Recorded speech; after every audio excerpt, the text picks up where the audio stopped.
ಇಂದೇ ಡೌನ್ಲೋಡ್ ಮಾಡಿ ಮತ್ತು ನಿಮ್ಮ ನೆಚ್ಚಿನ ಶೋಗಳನ್ನು ಆನಂದಿಸಿ. ಚಿಕ್ಕ ಜಗಳ ಅಷ್ಟೇ ಬನ್ನಿ. ಚಿಕ್ಕ ಜಗಳ ನಾಳೆ ದೊಡ್ಡದಾಗಲ್ಲ ಅಂತ ಏನ್ ಗ್ಯಾರಂಟಿ? ಆಂಟಿ, ನನ್ನ ರೂಮಲ್ಲಿ ಫಸ್ಟ್ ಏಡ್ ಇಟ್ಟಿದ್ದೆ, ಪ್ಲೀಸ್ ಹೋಗಿ ಬೇಗ ತಗೊಂಬನ್ನಿ. ಸಂಜು, ಯಾಕಮ್ಮ ಅಷ್ಟು ಗಾಬರಿ ಆಗ್ತಿದ್ಯಾ? ಏನೂ ಆಗಿಲ್ಲ ಅಂತ ಅವನೇ ಹೇಳ್ತಿದ್ದಾನಲ್ಲ. ಅವ್ನ್ ಯಾವಾಗ್ಲೂ ಹೇಳೋದೇ ಅದು. ನಿಮಗ್ ಗೊತ್ತಲ್ವಾ, ಅವ್ನ್ಗೆ ಎಷ್ಟೇ ನೋವಾದ್ರೂ ಅದನ್ನ ತಡ್ಕೊಂತಾನೆ. ನೀವ್ ಹೋಗಲ್ಲ ತಾನೆ? ನಾನೇ ಹೋಗಿ ತಗೊಂಬರ್ತೀನಿ.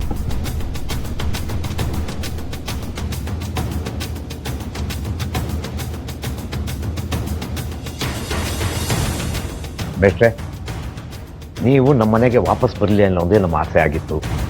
ನೀವು ಬಂದಿದ್ದು ತುಂಬ ಸಂತೋಷ ಆಯಿತು. ಆದರೆ ನಿಮ್ಮ ಮನಸ್ಸಲ್ಲಿರೋ ದುಃಖ ನಿಮ್ಮ ಮುಖದಲ್ಲಿ ಕಾಣಿಸ್ತಾ ಇದೆ. ಅಂದರೆ ನಿಮ್ಮ ಪ್ರೀತಿ ನಿಮ್ಗೆ ಸಿಗಲಿಲ್ಲ ಅಂತ ಅರ್ಥನಾ?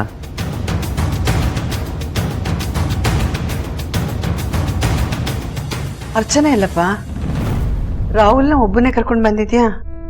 ಅವ್ರನ್ನ ಭಾವನು ಪುಟ್ಟಿ ಮನೆ ಕರ್ಕೊಂಡು ಹೋದ್ರಮ್ಮ. ಹೌದಾ? ಹಾಗಾದ್ರೆ ಅರ್ಚನೆನ ಬಲವಂತದಿಂದ ಕರ್ಕೊಂಡು ಹೋಗಿಲ್ಲ ತಾನೆ? ಇಲ್ಲ, ಅವ್ರ ಜೊತೆ ಮನೆಗೆ ಹೋಗಕ್ಕೆ ಅರ್ಚನೆ ಒಪ್ಕೊಂಡ್ಲಾ? ಅವ್ರ ಅಪ್ಪ ಹಾಗೆ ಮೇಷ್ಟ್ರು ಮಾಡಿದ್ರು. ಆಂಟಿ, ಜಾಗ ಬಿಡಿ.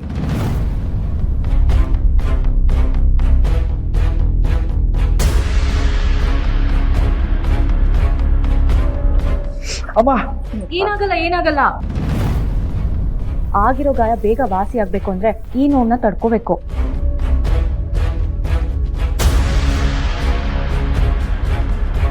ಅಲ್ಲಮ್ಮ ಸಂಜನಾ, ನಿನ್ಗೆ ನರಸಿಂಹನ್ ಕಂಡ್ರೇನೆ ಆಗಲ್ಲ. ಆದ್ರೂ ನೀನೇ ಅವನಿಗೆ ಗಾಯಕ್ಕೆ ಔಷಧಿ ಎಲ್ಲ ಹಚ್ಚುತ್ತಾ ಇದೀಯಾ? ಯಾವುದೋ ಒಂದು ವ್ಯಕ್ತಿಗೆ ಡಾಕ್ಟರ್ ಅಥವಾ ನರ್ಸ್ ಜೊತೆ ಜಗಳ ಆಗಿರುತ್ತೆ. ಆಗ ಅವರು ಒಂದಿನ ಅವ್ರ ಹತ್ರನೇ ಟ್ರೀಟ್ಮೆಂಟ್ಗೆ ಹೋದಾಗ ಅವರು ನಾನು ಟ್ರೀಟ್ ಮಾಡಲ್ಲ ಅಂತ ಹೇಳ್ತಾರಾ? ಇಲ್ಲ ತಾನೆ?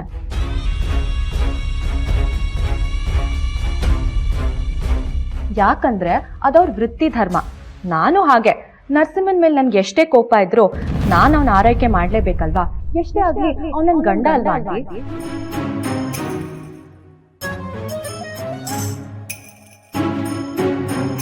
ಈ ಮದ್ವೆ ಆಗೋಕ್ಕಿಂತ ಮುಂಚೆ ನಮ್ಮಿಬ್ರ ಮಧ್ಯೆ ಒಂದ್ ಒಳ್ಳೆ ಫ್ರೆಂಡ್ಶಿಪ್ ಇತ್ತು. ಅದನ್ನ ಹೇಗ್ ಮರೆಯಕ್ಕಾಗತ್ತಾ ಆಂಟಿ?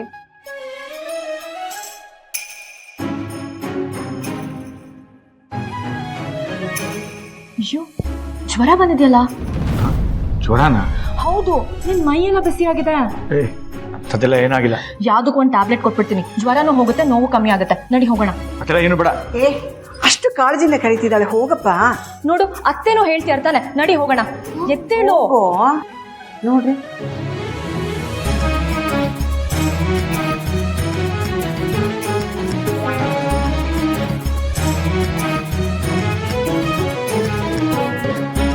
ಮನೆ ಬಿಟ್ಟು ಬಂದಿರೋ ಹುಡುಗಿ ಮತ್ತೆ ಹೋಗಿ ವಾಪಸ್ ಮನೆ ಸೇರ್ತಾಳೆ ಅಂದ್ರೆ ಹೆತ್ತವ್ರಿಗೆ ಸ್ವಲ್ಪ ನಿರಾಳ ಆಗಿರುತ್ತೆ.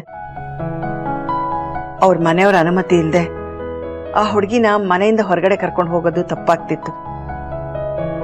ಅರ್ಚನನ ದೀಪು ಅಳಿಯಂದ್ರ ಜೊತೆ ಮನೆಗೆ ಕಳಿಸಿದ್ದು ಒಳ್ಳೇದಾಯ್ತು ಅಲ್ವೇನಪ್ಪ? ನಾನು ಪಾಠ ಮಾಡೋ ಮೇಷ್ಟ್ರು. ಮಕ್ಕಳು ತಪ್ಪು ಮಾಡಿದ್ರೆ ತಿದ್ದಿ ಬುದ್ಧಿ ಹೇಳ್ಬೇಕು ಹೊರತು ನಾನು ತಪ್ಪು ಮಾಡಬಾರ್ದು. ಅದು ಪ್ರೀತಿಲೇ ಆಗಲಿ, ಕೆಲಸದಲ್ಲೇ ಆಗಲಿ. ನೀವು ಹೋಗುವಂದ ತಕ್ಷಣ ಅರ್ಚನಾ ಸುಮ್ಮನೆ ಹೋಗ್ಬಿಟ್ಲ ಮೇಷ್ಟ್ರೆ? ಇಲ್ಲ ಸರ್, ಅರ್ಚನಾ ಅವ್ರನ್ನ ನಾನೇ ಬಿಟ್ಕೊಟ್ಟೆ.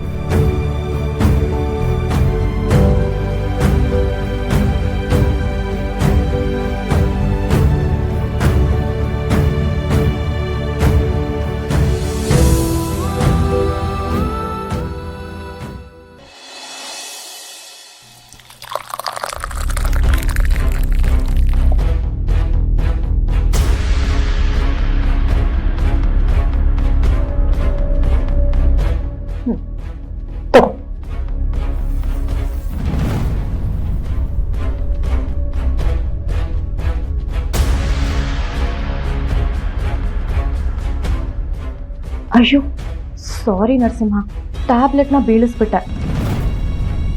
ನೆಲಕ್ಕೆ ಬಿಟ್ಟಿರೋ ಟ್ಯಾಬ್ಲೆಟ್ನ ತಗೋಬಾರ್ದು. ಛೇ, ಇದ್ದಿದ್ದೇ ಒಂದು ಟ್ಯಾಬ್ಲೆಟು.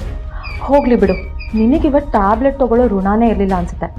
ನಾಳೆ ಮೆಡಿಕಲ್ ಶಾಪಿಗೆ ಹೋಗ್ಬಿಟ್ಟು ಟ್ಯಾಬ್ಲೆಟ್ ತಗೊಳ್ಳುವಂತೆ. ಗಂಟ್ಲು ತುಂಬ ಒಣಗ್ತಾ ಇದೆ. ಅಟ್ಲೀಸ್ಟ್ ನೀರು ಕುಡಿಬೋದಾ? ನೀರಿನ ಒಳ್ಳೆ ಚಿನ್ನ ಕೇಳೋ ಥರ ಕೇಳ್ತಿದ್ಯಲ್ಲ, ತಗೋ.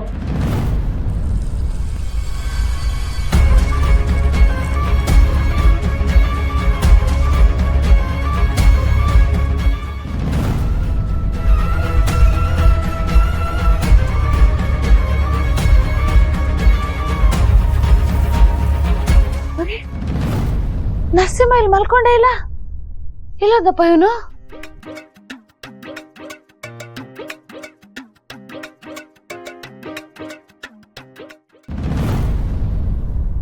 ಕೆಲವು ಸಲ ನೀರಿಗೆ ಚಿನ್ನದ ಡಿಮ್ಯಾಂಡ್ ಇರುತ್ತೆ. ನಿನಗೆ ಕೋಪ ಬಂದರೂ ಬೈಯಕ್ಕಾಗ್ತಿಲ್ಲ ಅಲ್ವಾ? ಎಂಥ ಪರಿಸ್ಥಿತಿ ಅಲ್ವಾ ನಿನಗೆ? ನಿನ್ನ ನೋಡಿದ್ರೆ ಅಯ್ಯೋ ಪಾಪ ಅನ್ಸುತ್ತೆ. ಆದರೆ ನೀನು ಮಾಡಿರೋ ಮೋಸನ ನೆನೆಸ್ಕೊಂಡ್ರೆ, ಶಿಕ್ಷೆ ಕೊಡದೆ ಹೋದರೆ ನನಗೆ ಪಾಪ ಸುತ್ಕೊಳುತ್ತೆ. ನಿನ್ನ ಜೊತೆ ಜಗಳ ಆಡೋಕ್ಕೆ ನನಗೆ ಮನಸ್ಸಿಲ್ಲ. ನನಗೆ ಇಷ್ಟನೇ ಇಲ್ಲ. ನಂಗೆ ಸುಸ್ತಾಗ್ತೀನಿ, ನಾನು ಮಲಗ್ತೀನಿ.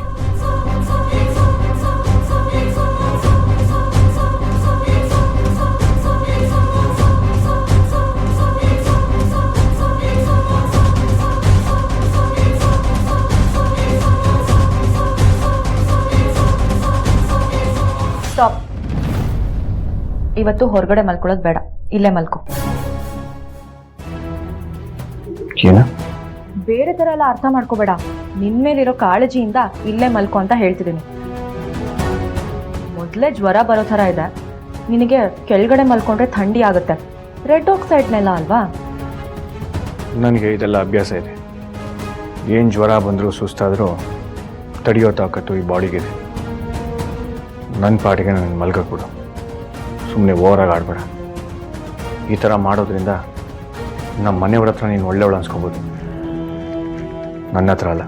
ನಾನು ಹೇಳ್ದಾಗ ಕೇಳ್ತೀನಿ ಅಂತ ನಿಮ್ಮ ಅಪ್ಪನ ಮೇಲೆ ಆಣೆ ಮಾಡಿರೋದನ್ನ ಇಷ್ಟು ಬೇಗ ಮರ್ತೋದ್ಯಾ ಮಿಸ್ಟರ್ ನರಸಿಂಹ? ಸರಿ, ಇಲ್ಲೇ ಮಲಗ್ತೀನಿ. ಗುಡ್. ಇದು ನರಸಿಂಹ ಅಂತ ಅಂದ್ರೆ ಕೊಟ್ಟ ಮಾತನ್ನ ನೀನ್ ಯಾವತ್ತೂ ತಪ್ಪಲ್ಲ ಅಂತ ಪ್ರೂವ್ ಮಾಡ್ಬಿಟ್ಟೆ. ಹಲೋ, ಏನ್ ಮಾಡ್ತಿದ್ಯಾ? ಚಾಪೆ ಹಾಸ್ಕೊಂಡು ಮಲ್ಕೋತಾ ಇದ್ದೀನಿ. ಇಲ್ಲೇ ಮಲ್ಕೋ ಅಂತ ಹೇಳ್ದೆ, ಆದ್ರೆ ಚಾಪೆ ಹಾರಿಸ್ಕೊಂಡು ದಿಮ್ಮಿಟ್ಕೊಂಡು ಮಲ್ಕೋ ಅಂತ ನಾನು ಹೇಳಿಲ್ವಲ್ಲ. ಮತ್ತೆ ಇನ್ನೇ ಹೇಗೆ ಮಲಗಬೇಕು? ಬರೀ ನೆಲದ ಮೇಲೆನೆ ಮಲ್ಕೋ. ಏನ್ ನೆಲ ನೋಡ್ತಿದ್ಯಾ?